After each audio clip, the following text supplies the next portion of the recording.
हे Theophilus, मैंने पहली पुस्तक उन सब बातों के विषय में लिखी जो यीशु ने आरंभ में किया और करता और सिखाता रहा उस दिन तक जब वह उन प्रेरितों को जिन्हें उसने चुना था पवित्र आत्मा के द्वारा आज्ञा देकर ऊपर उठाया न गया।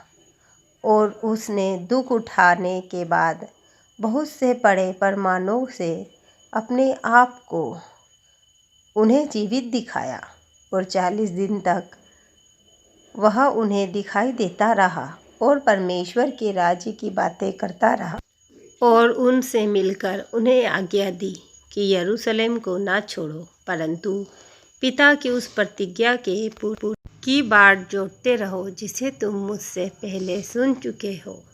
क्योंकि यूहन्ना ने तो पानी में बपतिस्मा दिया है, परंतु थोड़े दिनों के बाद तुम पवित्र आत्मा से बपतिस्मा पाओगे। सो उन्होंने इकट्ठे होकर उससे पूछा कि हे प्रभु, क्या तू इसी समय इज़राइल को राज्य फेर देगा? उसने उनसे कहा, उन समयों या कालों को जानना जिनको पिता ने अपने ही अधिकार में रखा है तुम्हारा काम नहीं, परंतु जब पवित्र आत्मा तुम पर आएगा तब तुम सामर्थ पाओगे और यरूशलेम और सारे यहूदिया और सामरियों में और पृथ्वी की छोर तक मेरे गवाह होगे। यह कहकर वह उनके देखते देखते ऊपर उठा लिया गया और बादल ने उसे उनकी आंखों से छुपा लिया। और उसके जाते समय जब वे आकाश की ओर ताक रहे थे तो देखो, 2 पुरुष श्वेत वस्त्र पहने हुए उनके पास आ खड़े हुए और उनसे कहा, हे गलीली पुरुषों, तुम क्यों खड़े आकाश की ओर देख रहे हो? यही यीशु जो तुम्हारे पास से स्वर्ग पर उठा लिया गया, जिस रीति से तुमने उसे स्वर्ग को जाते देखा है, उसी रीति से वह फिर आएगा। तब वे जैतून नामक पहाड़ से जो यरूशलेम के निकट एक सबत के दिन की दूरी पर है, यरूशलेम को लौटे।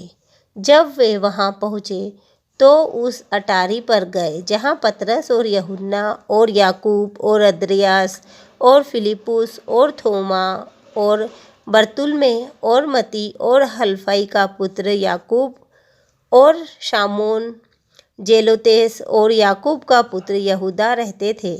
वे सब कई स्त्रियों और यीशु की माता मरियम और उसके भाइयों के साथ एकचित होकर प्रार्थना में लगे रहे।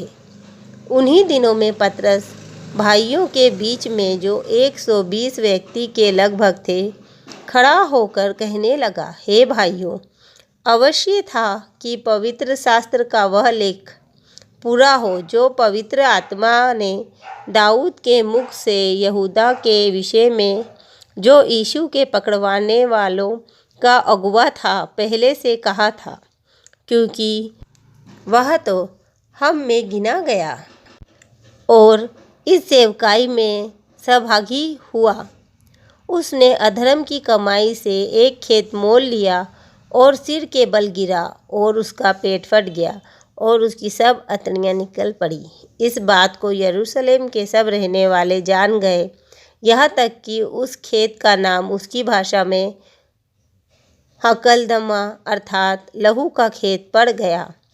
भजन संहिता में लिखा है, उसका घर उजड़ जाए और उसमें कोई न बसे और उसका पद कोई दूसरा ले ले। इसलिए जितने दिन तक प्रभु यीशु हमारे साथ आता जाता रहा, अर्थात यूहन्ना के बपतिस्मा से लेकर उसके हमारे पास से उठाए जाने तक, जो लोग बराबर हमारे साथ रहे, उचित है कि उनमें से एक व्यक्ति हमारे साथ उसके जी उठने का गवाह हो जाए।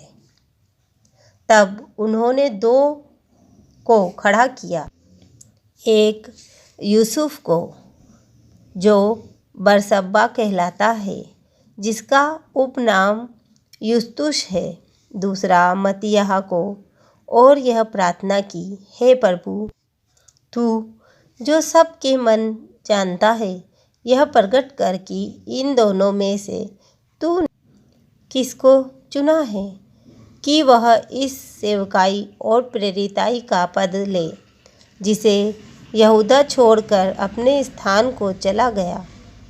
तब उन्होंने उसके बारे में चिट्ठियाँ डाली और चिट्ठी मत्तियाह के नाम पर निकली। अतः वह उन 11 प्रेरितों के साथ गिना गया।